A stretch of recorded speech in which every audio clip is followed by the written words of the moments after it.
Makita Power Tools and Makita fans owe all of you a big apology. I never knew there were so many of these awesome tools available. Check this out. So this is my first cordless Makita power tool. I just purchased this just because it was on a good deal. If you're not following my deal alerts, you really should be. Now I owe you an apology because I've never given Makita a fair shake. I never actually bought any of their cordless tools until this one, and I don't really have an excuse. I got this comment that said, Makita gets no love on this channel, and I thought, you know what? They're right. Let me try them out. So I purchased this Makita router because you can't have enough routers. And I'm going to do a review on this here in just a minute. But first, I want to talk about Makita power tools in general and what I've learned just from the brief little bit I've researched. First and foremost, I had zero idea that there were so many Makita power tools on this LXT battery platform. Over 325 products available. I knew that Makita was a pretty strong presence in the cordless power tool market, but I had no idea that they had about as many or more tools than Ryobi, and that's saying something because Ryobi has a bunch of tools. Another thing Makita has is a solid warranty. 3 years on the battery and the tool. That's a really good warranty for really nice tools. Now, a lot of people love Makita because of the performance and the quality of their tools. Makita is known for quality tools. I know that even though I haven't purchased any until this one. Now, I do have a corded Makita router, and I previously had, briefly, the Makita miter saw. One thing that Makita touts is you can use the same battery and charger for all of their tools. So you're not gonna get, from what I can gather, a fast charger and then a regular standard charger. It's gonna take a long time to charge batteries up. You get the fast charger no matter which pack you buy. I bought this starter kit combo that come with 2 5-amp-hour batteries and the charger. And I do like the Makita fast charger. It's not nearly as loud, the fan's not as loud as the Flex or the Skill that I've previously reviewed. Now they claim 45 minutes fully charged from dead on these 5-amp-hour batteries.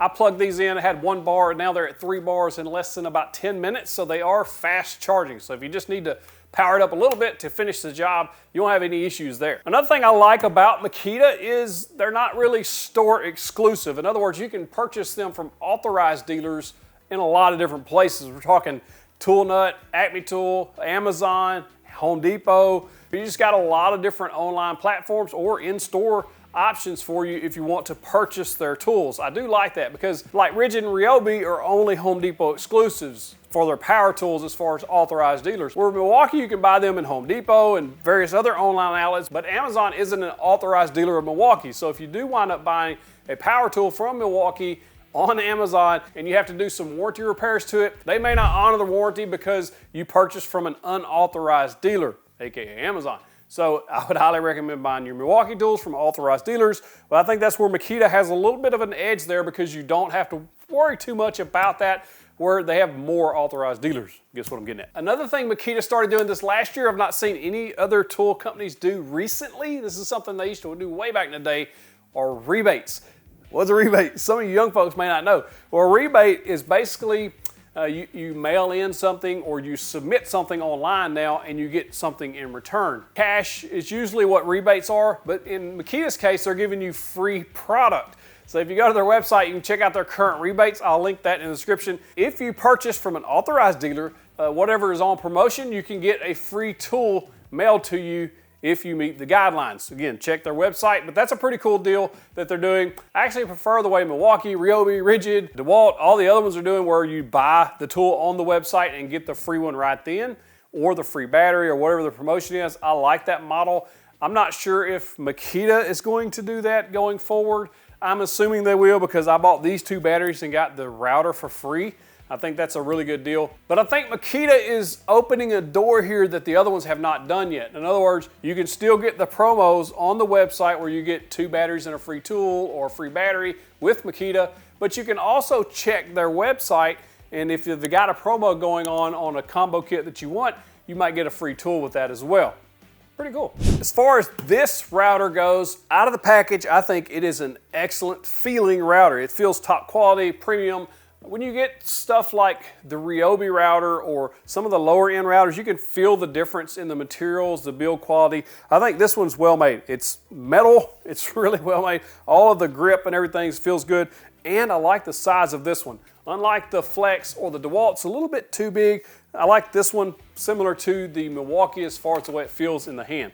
Really nice feeling router. There's a lock button that'll prevent you from accidentally turning this on, and it does just have a push button. There's no toggle switch here or anything like that. It's literally just a button you push. But if you push that button first, you'll see the LEDs light up, and then you can power it on. Powering on, it does have a soft start motor, although it doesn't have a motor brake, so it just kind of spins down leisurely. If you push the button again and the LEDs light go off, then your power button is deactivated. You can't turn it on. Literally have to push that button to activate the power button. I like the feature. As far as balance in the hand, feels good with the battery on there. It's not top heavy at all.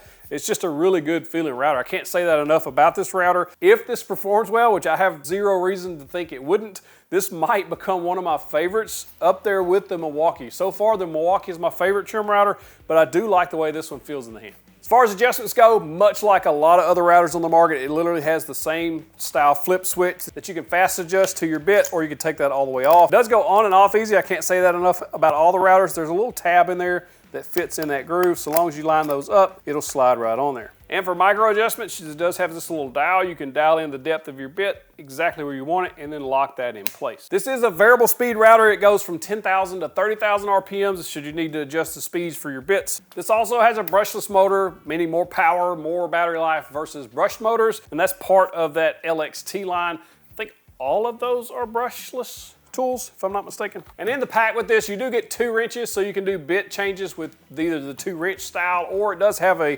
spindle lock button where you can lock those down. It just depends on which way you prefer. And you do get a smaller edge guide with this. In other words, you're not getting a bunch of distance for the edge guide, but most of these trim routers, you don't need that anyway as far as distance goes, but having an edge guide in the pack is a nice add-on. Now comparing these two of my more favorite ones, especially the Milwaukee is my favorite so far. This is going to be up there, I think. The Flex is also a really nice router, and the DeWalt, they're very similar. They look like cousins or even brothers maybe. Somebody snuck under the fence there. But this is a really good router as far as power goes, durability, the adjustments. Like the Flex is really nice, as well as the DeWalt. I call Flex and DeWalt basically the same router, just different colors. The Milwaukee is also great, but you can see there is quite a bit of size difference as far as the way that everything is built and set up here. I think the Makita is the smaller of the trim routers, which is a good thing in my opinion when you talk about trim routers for doing edge profiles and things like that. Smaller and lighter weight is awesome to have. I do think adjustability is better on the Milwaukee and the Flex / DeWalt, just the way they have these set up to be able to fine tune everything. I just find them to be easier to use, and you can really get micro adjustments there a little better than you can with the Makita.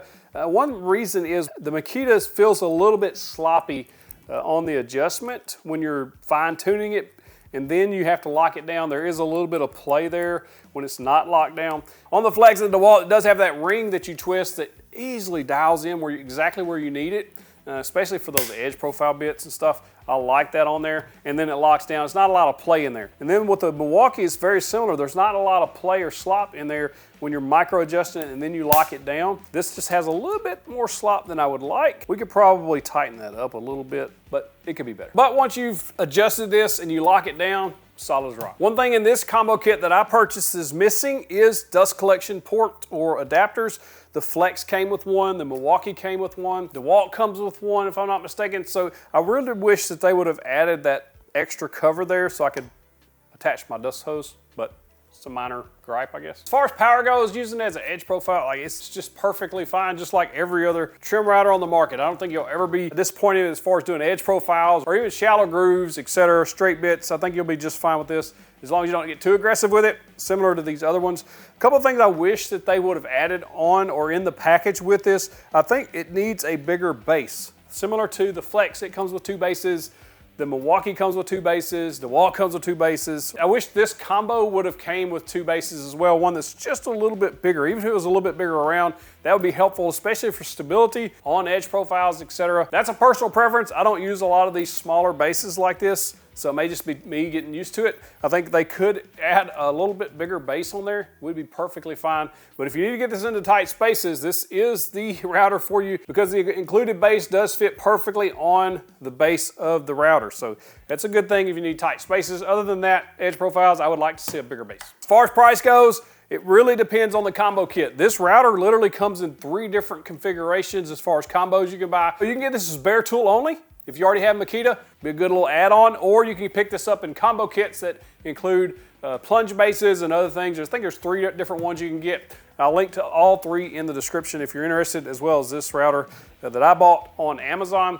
But you can buy them again at other authorized retailers. And price point is another thing we need to touch on, because Makita's not a budget tool brand. They're not. They're not in the Ryobi line. They're not competing with Hart or Hercules or Bauer or any of those. They are in the competition with Flex, Milwaukee, DeWalt, up there in that, especially the DeWalt XR line.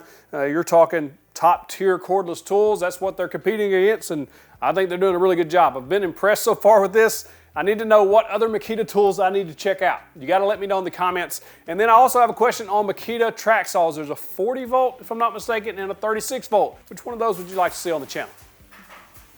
The wind's blowing. Starting to get a lot of cordless routers here. It's probably time for a head-to-head. What other routers am I missing? I have Flex, Rigid, Ryobi, Milwaukee, DeWalt, and now Makita. Which other ones do I need to put in the head-to-head? If you like the Makita router, you gotta check out my review on the M18 Milwaukee router over on my other channel, The Outlaw Effect.